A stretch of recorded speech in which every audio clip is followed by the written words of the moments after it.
Και πάμε τώρα στον κύριο Βαγγέλη Ξανθάκη, Γενικό Διευθυντή της Flybot, για εναέρια οπτική αναγνώριση. Το είπα σωστά?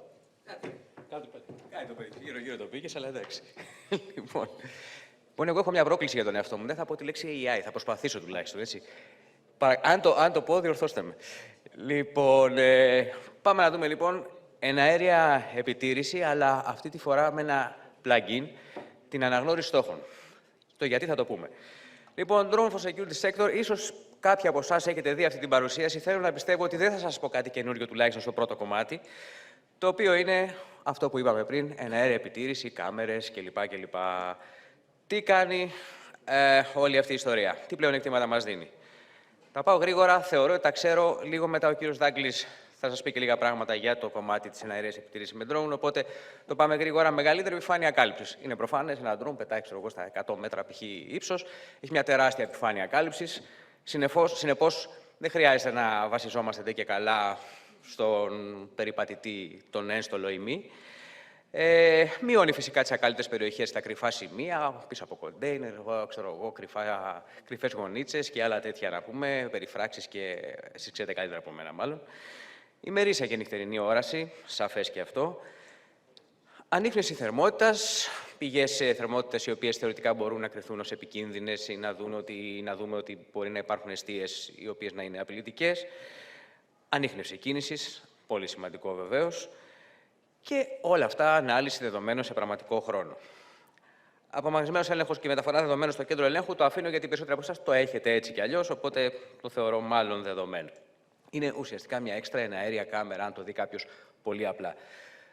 Άλλα πλεονεκτήματα έχει άμεση απόκριση συμβάν. Ένα μέσο drone για αυτές τις δουλειές κινείται με 50-60 χιλιόμετρα, μια cruising speed, μια ταχύτητα πορείας τέλος πάντων, πολύ άνετα και σε ευθεία. Συνεπώς μπορεί να φτάσει στο σημείο απειλής πάρα πολύ πιο γρήγορα και πολύ πιο ασφαλώς από οποιονδήποτε πεζό, η πεζή περιπολία ή ακόμα και εποχούμενη, με όχημα δηλαδή.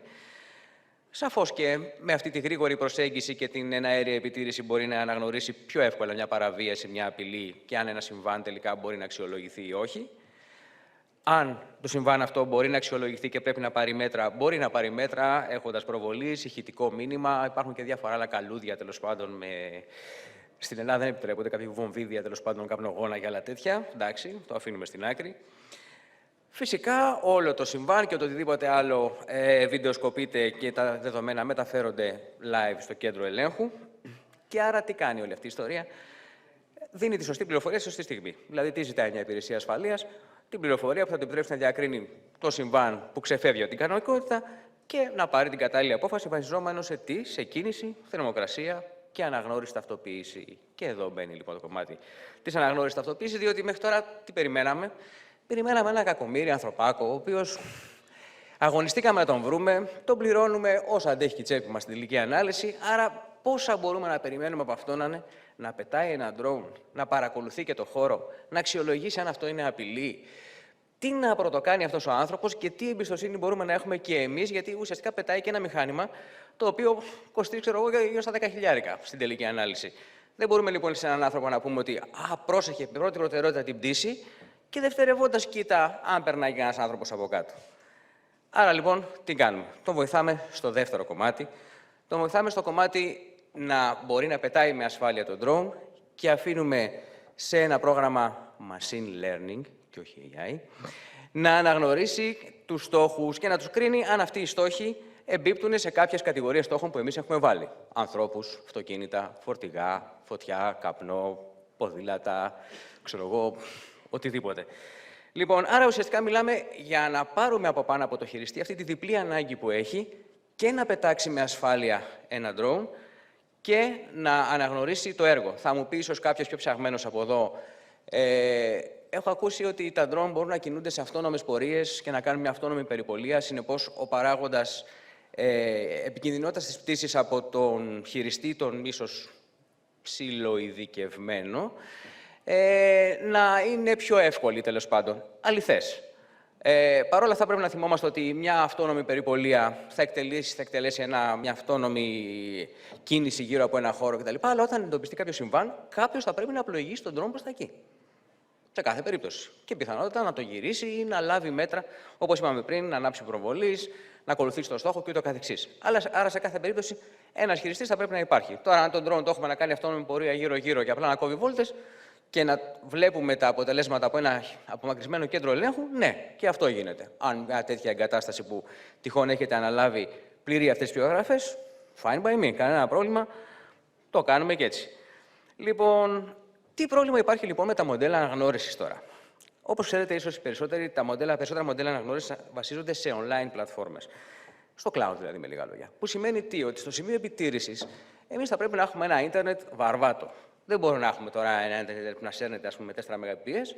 Πρέπει να βάλουμε Starlink, πιθανότατα, αν είναι ακάλυπτο, να τραβήξουμε γραμμή, χιλιάδιο. Και επίσης, θα εξαρτώμαστε και από τον κατασκευαστή του οπτικού εξοπλισμού. Οι περισσότεροι από εσάς γνωρίζετε, φαντάζομαι, αν όχι όλοι, ότι ο κάθε κατασκευαστής έχει και το δικό του cloud και το δικό του πρόγραμμα. Η χ εταιρεία έχει το χ cloud, η ψ εταιρεία το ψ cloud. Οπότε, αν έχουμε πολυτυπία γενικότερα στα drone που χρησιμοποιούμε ή και σε κάμερες, γιατί κάνω μια πολύ γρήγορη παρένθεση, το συγκεκριμένο πρόγραμμα που θα σας αναλύσω μπαίνει και σε οποιαδήποτε κάμερα. Δεν είναι και καλά να είναι drone, ένα αέριο. Απλά το πρόγραμμα έχει φτιαχτεί για να ανταποκρίνεται καλύτερα στην εναέρια επιτήρηση. Φυσικά, όταν έχουμε ίντερνετ, ένας μεγάλος κίνδυνος είναι το latency, η αργή δηλαδή να στείλουμε χ μιλισεκόντ να πάει η εικόνα, να αναλυθεί και άλλα ψ μιλισεκόντ να γυρίσει πίσω. Αυτό σαν άθροισμα μπορεί να μας βγάζει 1-2 δευτερόλεπτα. Σε 1-2 δευτερόλεπτα ένα drone που πηγαίνει σε cruising speed έχει πάει, ξέρω εγώ, γύρω στα 30 μέτρα παραπέρα. Οπότε, πιθανότατα να δούμε την προειδοποίηση για το στόχο, ενώ το drone, την έχει προσπεράσει. Επίσης, ένα θέμα που μας απασχολεί είναι η ασφάλεια δεδομένων. Τα δεδομένα πηγαίνουν στο cloud. Οκ, καλό χρυσό το cloud, αλλά κάποιος έχει πρόσβαση σε αυτά τα δεδομένα, μεταξύ άλλων. Αν λοιπόν έχουμε μια κρίσιμη εφαρμογή, να εκτελέσουμε, π.χ. μια κρατική υπηρεσία, ένα κάτι τέλος πάντων το οποίο, στρατός, δεν ξέρω τι, το οποίο έχει σίγουρα προτεραιότητά του την ασφάλεια των δεδομένων και το χώρο ο οποίος βιντεοσκοπείται, είναι ένα θέμα και είναι ένα asset για μας να έρθουμε να του πούμε ότι αυτό που σου δίνουμε είναι offline, το βλέπεις μόνο εσύ, τελεία. Φυσικά τα περισσότερα προγράμματα αυτά έρχονται πακέτο, δεν παραμετροποιούνται εύκολα. Αυτό δείχνει, αυτό θα πάρεις, αυτό το τετραγωνάκι, αυτό το χρώμα, αυτή την πληροφορία θα εμφανιστεί σε τάδε σημείο. Αυτό είναι. Και φυσικά εννοείται πολύ δύσκολα θα μπορέσεις να βρεις ένα πρόγραμμα το οποίο σήμερα, θα σας δείξω και παράδειγμα παρακάτω, θέλει να βλέπεις αυτοκίνητα το πρωί, αλλά το βράδυ δεν θες να βλέπεις αυτοκίνητα, θες να βλέπεις ανθρώπους, π.χ. Δεν πάει, οριζόντια, μπορείς να ορίσεις το τι στόχους θα βλέπεις. Και φυσικά το τελευταίο είναι ότι τα περισσότερα μοντέλα εκπαίδευσης, αναγνώρισης αντικειμένων, δεν είναι αξιόπιστα για εναέρια επιτήρηση. Τα περισσότερα έχουν φτιαχτεί για σταθερές κάμερες, όπου βλέπουν το αντικείμενο από μπροστά ή από το πλάι και όχι από πάνω ή από μεγάλη γωνία. Οπότε και αυτό έχει τη σημασία του. Πάμε λοιπόν ότι, σας τα λέω και πολύ τα γράφω και πολύ πρόχειρα εδώ πέρα, θα τα δείτε και στην παρουσίαση που θα λέει online. Άρα, τελειώνω απλά με όλα τα υπόλοιπα, ότι είναι πλήρως παραμετροποιήσιμο ώστε να διαμορφώνεται με βάση την επιτηρούμενη περιοχή, τους στόχους ενδιαφέροντος, τον τρόπο εμφάνισης, την ευαισθησία αναγνώρισης ταυτοποίησης ενός στόχου και φυσικά την αντίστοιχη ειδοποίηση εντοπισμού. Τι να λέει, πού να πηγαίνει, τι χρώμα να έχει, δεν ξέρω τι, ας πούμε, ο καθένας θέλει να φτιάξει στο σύστημά του. Λοιπόν, το πάω γρήγορα αυτό γιατί εκεί πίσω δεν βλέπετε. Φαίνεται ωραία. Λοιπόν, εδώ για παράδειγμα έχουμε τον αντίστοιχο εντοπισμό σε υπέρυθρο. Ουσιαστικά, φαντάζομαι όλοι το ξέρετε, δεν σας λέω κάτι καινούργιο, ότι τα περισσότερα drones έχουν τη δυνατότητα να γυρίσουμε την κάμερα από οπτική σε υπέρυθρη. Οπότε το πρόγραμμα αυτό αναγνωρίζει στόχους και στο υπέρυθρο. Συνεπώς, κάποια πράγματα τα οποία θα κρύβονταν, ο συγκεκριμένος, ας πούμε, που θα περνάει πίσω από το δέντρο και θα κρύβονταν από το δέντρο, το θερμικό του αποτύπωμα είναι αρκετό για να κάνει trigger την αναγνώριση. Επίσης, έχουμε βάλει διάφορους στόχους, π.χ. στην συγκεκριμένη περίπτωση εδώ εντοπίζουμε καράβι, βαρκούλες τέλος πάντων, το οποίο έχει τη σημασία του, γιατί όλα τα μοντέλα αυτά δεν μπορείς να πεις ότι, ξέρω εγώ, θα να βλέπω βάρκα. Λίγα μοντέλα έχουν ανθρώπους, έχουν πρόσωπα, έχουν αυτοκίνητα, μηχανάκια κτλ. Αλλά όχι ντε και καλά πλεούμενα. Υπάρχουν περιπτώσεις που έχει χρειαστεί. Ένα γρήγορο βιντεάκι demo από το συγκεκριμένο. Εδώ είμαστε σε ύψος 70 μέτρων, όπως θα βλέπετε κάτω. Συγγνώμη, σε ύψος 33 μέτρων και εντοπίζει το στόχο. Εδώ είμαστε σε ύψος 66 μέτρων αντίστοιχα. Βλέπετε το αυτοκίνητο που το τσιμπάει εκεί στο κέντρο της οθόνης. Αντίστοιχα, εδώ είμαστε από το σημείο απογείου στα 200 μέτρα περίπου. Οπότε έχει την αντίστοιχη ευαισθησία να τσιμπήσει εδώ πέρα τα στόχους ενδιαφέροντος. Ποια είναι η όλη αυτή η λογική? Η λογική είναι ότι ο πιλότος, χειριστής μάλλον, για να μην είναι υπερβολές, ο χειριστής, επικεντρώνεται στην πτήση και αντίστοιχα μπορεί να σταματήσει σε ένα σημείο το οποίο κάνει κλικ. Να, εδώ ας πούμε έχει εντοπίσει κάποιον τύπο, ζουμάρει πάνω του και βλέπει αν αυτός ο τύπος μπορεί να θεωρηθεί απειλή ή όχι, ή εισβολή. Και αντίστοιχα εδώ ένα γενικότερο πλάνο που ανάβουν αυτοκίνητα, βάρκες κλπ. Εδώ κάποιος τυπάκος περπατάει στις γραμμές π.χ., τον εντοπίζει το εναέριο και χτυπάει. Θέλω να πιστεύω ότι αυτός είναι πως είναι εργαζόμενος, δεν είναι κάποιος που ψάχνει να βρει κάτι άλλο στη ζωή του. Λοιπόν, μια άλλη εφαρμογή εδώ είναι καταμέτρηση. Για παράδειγμα, υπηρεσία ελεγχόμενης στάθμευσης. Εδώ έχουμε αντίστοιχα από υπηρεσία ελεγχόμενης στάθμευσης που θέλει να ελέγξει ένας χώρος τα αυτοκίνητα. Αν βλέπετε δεξιά, έχουμε το σχηματικό μενού. Το έχω βάλει για λόγους παρουσίασης περίπτωση στο σχηματικό μενού, έτσι. Όπου τι θέλουμε να εντοπίζουμε και δεξιά θέλουμε να το μετράμε. Εδώ, ας πούμε, για παράδειγμα, θέλουμε να εντοπίζουμε και να μετράμε αυτοκίνητα και φορτηγά, αλλά θέλουμε να εντοπίζουμε μηχανάκια, αλλά όχι απαραίτητα να τα μετράμε. Π.χ. στη συγκεκριμένη περίπτωση που είναι πάρκινγκ, δεν μας πειράζει. Το τρέχω λόγω το βιντεάκι. Εδώ, για παράδειγμα, όπως βλέπετε από πάνω, μετράει τους στόχους που εντοπίζει. Η απόκλιση, γιατί πάντα υπάρχει μια απόκλιση, είναι της τάξης του 0,1%. Έτσι. Το αντίστοιχο δεν είναι απαραίτητο να γίνει σε βίντεο, έτσι. Μπορούμε να έχουμε μια μεγάλη εναέρια φωτογράφηση του χώρου και εκεί να μας κάνει ένα snapshot και να μας πει τόσα είναι τα αυτοκίνητα σε αυτό το χώρο. Άρα, αντίστοιχα, ενημερώνει πόσα εισιτήρια έχουν κοπεί, άρα οι κακοί άνθρωποι θα πρέπει να μας βάλουν κλίση. Λοιπόν, το αντίστοιχο σενάριο, ας πούμε ότι εδώ επιτηρεί ένα πάρκινγκ ή τέλος πάντων ένα χώρο στάθμευσης οχημάτων.